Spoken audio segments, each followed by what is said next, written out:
back to Harry Potter, Chapter 10, Halloween. Malfoy couldn't believe his eyes when he saw that Harry and Ron were still at Hogwarts the next day, looking tired but perfectly cheerful. Indeed, by next morning, Harry and Ron thought that meeting the three-headed dog had been an excellent adventure, and they were quite keen to have another one. In the meantime, Harry filled Ron in about the package that seemed to have been moved from Gringotts to Hogwarts, and they spent a lot of time wondering what could possibly need such heavy protection. It's either really valuable or really dangerous, said Ron. Or both, said Harry. But as all they knew for sure about the mysterious object was that it was about 2 inches long, they didn't have much chance of guessing what it was without further clues. Neither Neville or Hermione showed the slightest interest in what lay beneath the dog and the trapdoor. All Neville cared about was never going near that dog again. Hermione was now refusing to speak to Harry and Ron, but she was such a bossy know-it-all that they saw this as an added bonus. All they really wanted now was a way of getting back at Malfoy, and to their great delight, just such a thing arrived with the post about a week later. As the owls fluttered into the great hall as usual, everyone's attention was caught at once by a long, thin package carried by 6 large screech owls. Harry was just as interested as everyone else to see what was in this large parcel, and was amazed when the owl soared down and dropped it right in front of him, knocking his bacon to the floor. They had hardly fluttered out of the way when another owl dropped a letter on top of the parcel. Harry ripped open the letter first, which was lucky because it said, "Do not open this parcel at the table. It contains your new Nimbus 2000, but I don't want everybody knowing you've got a broomstick, or they'll all want one.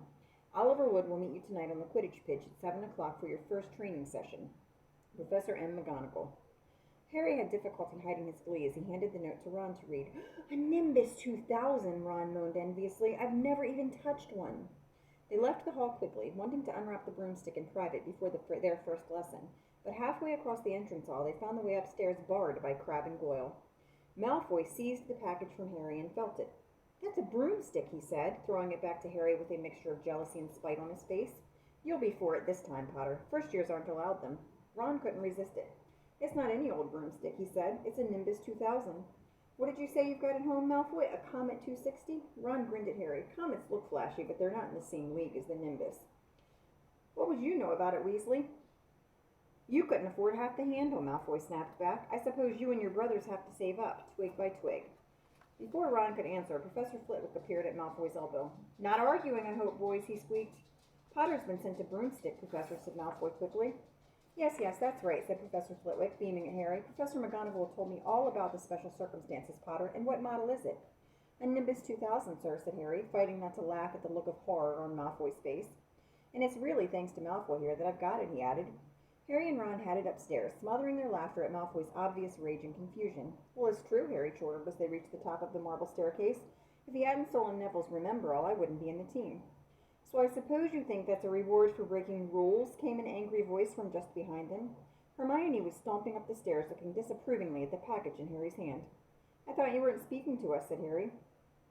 "Yes, don't stop now," said Ron. "It's doing us so much good." Hermione marched away with her nose in the air. Harry had a lot of trouble keeping his mind on his lessons that day. It kept wandering up to the dormitory where his new broomstick was lying under his bed, or straying off to the Quidditch pitch where he'd be learning to play that night. He bolted his dinner that evening without noticing what he was eating, and then rushed upstairs with Ron to unwrap the Nimbus 2000 at last. "Wow," Ron sighed as the broomstick rolled onto Harry's bedspread. Even Harry, who knew nothing about the different brooms, thought it looked wonderful. Sleek and shiny with a mahogany handle, it had a long tail of neat straight twigs and Nimbus 2000 written in gold near the top. As 7 o'clock drew nearer, Harry left the castle and set off towards the Quidditch pitch in the dusk. He'd never been inside the stadium before. Hundreds of seats were raised in stands around the pitch so that the spectators were high enough to see what was going on. At either end of the pitch were 3 golden poles with hoops on the end. They reminded Harry of the little plastic sticks Muggle children blew bubbles through, except that they were 50 feet high. Too eager to fly again to wait for Wood, Harry mounted his broomstick and kicked off from the ground. What a feeling! He swooped in and out of the goalposts and then sped up and down the pitch. The Nimbus 2000 turned wherever he wanted at his lightest touch. "Hey, Potter, come down!" Oliver Wood had arrived. He was carrying a large wooden crate under his arm. Harry landed next to him. "Very nice," said Wood, his eyes glinting. "It's the Quidditch pitch." "I see what McGonagall meant. You really are a natural. I'm just going to teach you the rules this evening. Then you'll be joining team practice 3 times a week." He opened the crate. Inside were 4 different-sized balls. "Right," said Wood.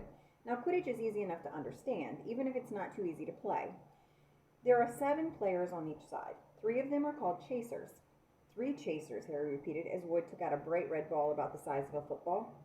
This ball is called the quaffle, said Wood. The chasers throw the quaffle to each other and try and get it through one of the hoops to score a goal. 10 points every time the quaffle goes through one of the hoops. Follow me? The chasers throw the quaffle and put it through the hoops to score, Harry recited. So that's sort of like basketball on broomsticks with 6 hoops, isn't it? What's basketball? Said Wood curiously. Never mind, said Harry quickly. Now there's another player on each side who's called the keeper. I'm keeper for Gryffindor. I have to fly around our hoops and stop the other team from scoring. 3 chasers, 1 keeper, said Harry, who was determined to remember it all, and they play with the quaffle. Okay, got that. So what are they for? He pointed at the 3 balls left inside the box. I'll show you now, said Wood. Take this. He handed Harry a small club, a bit like a rounder's bat. I'm going to show you what the bludgers do, Wood said. These 2 are the bludgers. He showed Harry 2 identical balls, jet black and slightly smaller than the red quaffle. Harry noticed that they seemed to be straining to escape the straps holding them inside the box. Stand back, Wood warned Harry. He bent down and freed one of the bludgers. At once, the black ball rose high in the air and then pelted straight at Harry's face. Harry swung at it with the bat to stop it breaking his nose and send it zigzagging away into the air. It zoomed around their heads and then shot at Wood, who dived on top of it and managed to pin it to the ground. See, Wood panted, forcing the struggling bludger back into the crate and strapping it down safely. The bludgers rocket around trying to knock players off their brooms. That's why you have 2 beaters on each team. The Weasley twins are ours. It's their job to protect their side from the bludgers and try and knock them towards the other team. So think you've got all that? 3 chasers try and score with the quaffle. The keeper guards the goalpost. The beaters keep the bludgers away from their team. Harry reeled off. Very good, said Wood.